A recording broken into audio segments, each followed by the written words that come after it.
Hey everyone, I've been pretty irregular with vlogs, but Gareth and I are sitting down. We're playing with some new toys today. Look at this guy. You got a lot of love in the last vlog because you're a shenanigan. I'm a wacky guy. You're a crazy fella. You can't see my feet right now, but they're being really wacky.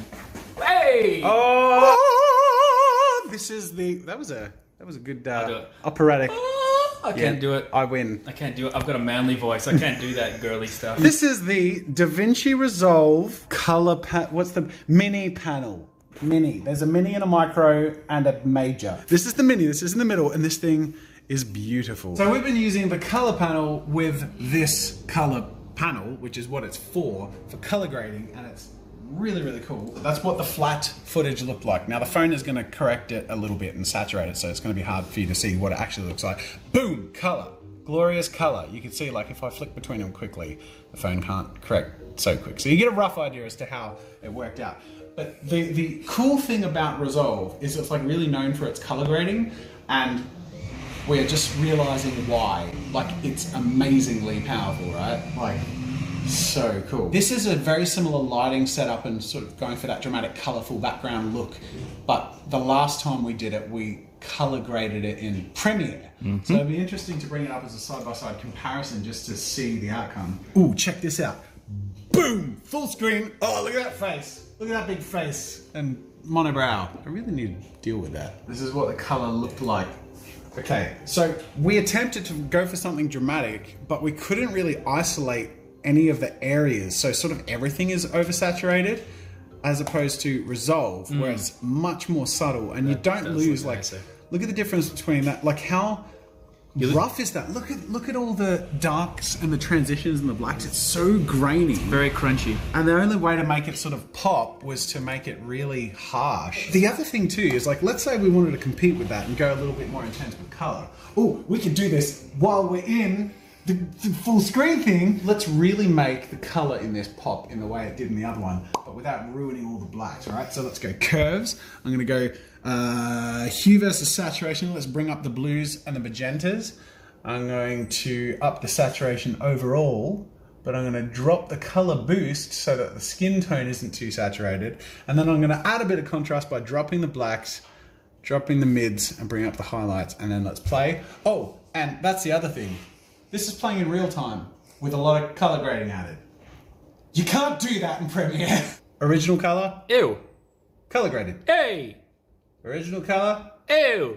color grade. Where you you go? go? Where you Hey, go? hey, Come back! hey. Hey, I was color grading you. This isn't an apples to apples comparison because it's different footage. So let me start off by going to this footage. This is the Premiere color graded footage from the previous video. I'm just going to open up the raw footage so you can see what it looks like before it was color graded. You ready? You watching? You're watching, and boom. So it's actually not that different. I sort of popped the blues a little bit, but I couldn't change much about the skin tone, and the footage overall is pretty dark. So let's do an apples to apples comparison. Let's see how it looks color grading the same footage in Resolve. So I'm going to drag this in here. All right, so I've got my raw footage. I'm going to jump over to the color tab. Let's just do a quick color grade. When I say quick color grade, way cooler color grade than I could have done with double the time in Premiere. So the first thing I do, which we learned from Brad, thanks Brad, was do a bit of a Thanks, Brad. preliminary balance. Find your white balances, find an even place to start off on your first note. So we're looking at the scopes down here, and I just want to make sure that we're stretched without going outside of the area we need to. Do that again. The sound effects are necessary. That was cool. Yeah, man. It's much more contrasty now. I'm going to bring down the mids so we don't lose some of that depth. And I'm going to crush the blacks just a little bit. Now let's play with the actual color. I'm going to create a new node. Boom. So now we're adding it's like another layer of color effects without affecting the foundation that we laid. So looking at this, there's a lot of blue, a little bit of purple, and it makes my skin very pink. I'm going to jump over to hue versus hue, which means I can tweak and turn the red of the skin to be slightly more orange. This is really not communicating much of what I'm doing because the phone corrects all the color. Yeah. So I'm going to do a color grade quickly, and then we'll disable it and re-enable it and just show you what I've done. Boom! I've just done something really subtle, but you'll see the difference here. So the skin tone is picking up, look at that face of shock, as the skin tone picks up a lot of the pink in the environment around there. So I'm going to enable what I've just done. If I flick back and forth, you can see with it active, the skin tone is much more neutralized and sort of skin color because I've taken away some of the pinks just in that area. What does it look like? Let me show you. Hit window, just within that circle, I've taken back a little bit of the pink, I've boosted a little bit of the yellows, and that way we get a little bit more of a neutral skin color when we switch that on. If only we could do that in real life. Stop zooming on my eyebrow. There's still like quite a lot of pink there, like on the nose in particular. So I'm gonna jump into curves and let's bring down hue versus saturation. Let's bring down the pinks. I'm gonna go extreme, right? So here's what it looks like amplified, but then when I sap it of its color, bring it down, and it's just happening in the face. All the pink is still there in the background, but I've just taken it away from the face from being too harsh. I just hit play. Let's go full screen. Check this out. Boom! With that disabled, that's what it looks like. Look how sunburnt I look, but then enabling it. Oh my God, like how crazy is that? It's totally removed the harshness, made it more of a skin tone, kept the detail, and like neutralized the really sharp, hot colors. There's the new color grade, and there's the old color grade. Look how harsh that looks.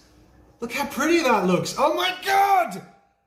Oh my God! This guy's like, what are you doing, Premiere?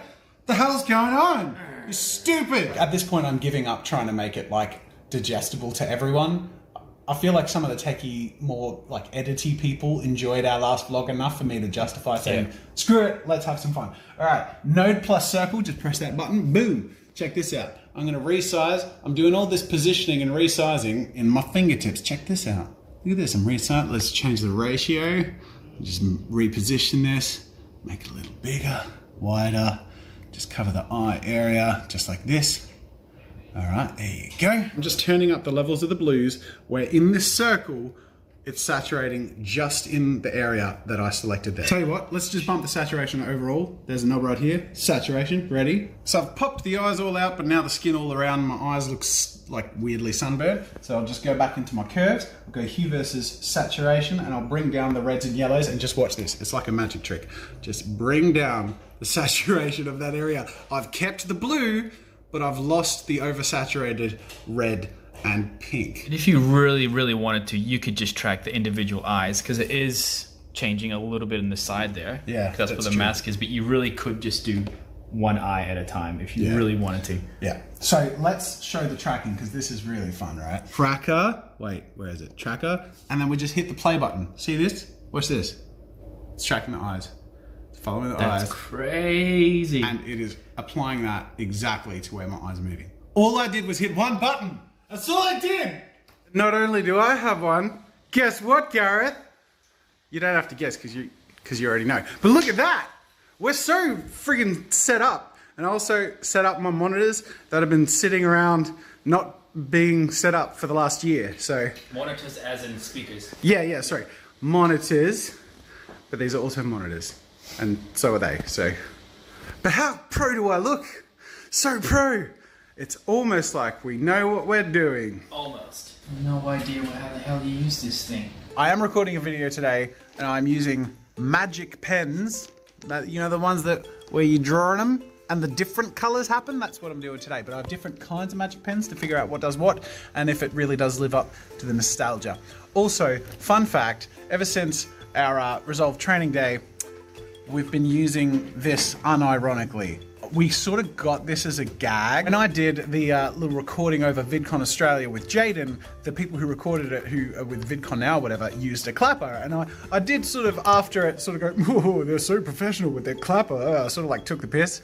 And then we sort of thought, oh, that'll be funny, let's buy one. We'll feel like super legit. Then we got one and it was fun as a gag, but then we realized when we were playing with color grading on our Resolve training days, oh damn, this thing is actually really useful. A couple of reasons. The first, with the color grading, if you start off with this in every shot, you have white and all the primary colors to balance against each other and compare and find something even and, you know, all the contrast and all the levels and all that stuff. So it's really useful for that.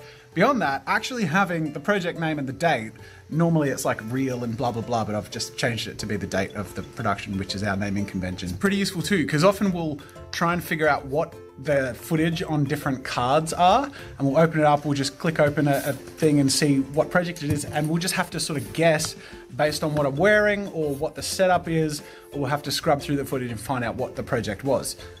Whereas now when we open it, that's the first thing we see and it actually has a purpose. Who knew? Something that an entire industry actually uses as if it isn't a gag is actually not a gag. So now we're using it sort of seriously. And it makes us feel super legit. Rolling. You gotta say rolling. Rolling. Rolling. And rolling. Focused. Action. That's how it's done. I mean, come on, that's pretty legit, right? Yeah. That's pretty legit. We like to pretend we're professionals. We're professionals. Okay, that brings us to the end of today. Got a lot done and got a bit of playing in there as well. Question of the day I'll take from author is I don't see. I think it just says I.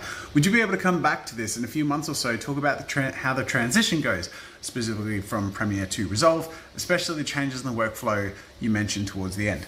I think today sort of answers that in the sense that this is such an overwhelming change. I mean, after editing every day in Premiere for 7 years, there are going to be some moments. There are going to be exciting things. There are also going to be frustrations. And I'm interested in sharing that process with you guys if you're interested in hearing about it. Obviously, if you made it to this part, like the end of this video, and obviously the start of this video, there was a lot of that, then you're probably going to be biased as far as my vlog audience goes, and you're going to be more interested in that stuff. But I don't know, I'm interested to see if this is something you guys are interested in seeing a little bit more of the behind the scenes in.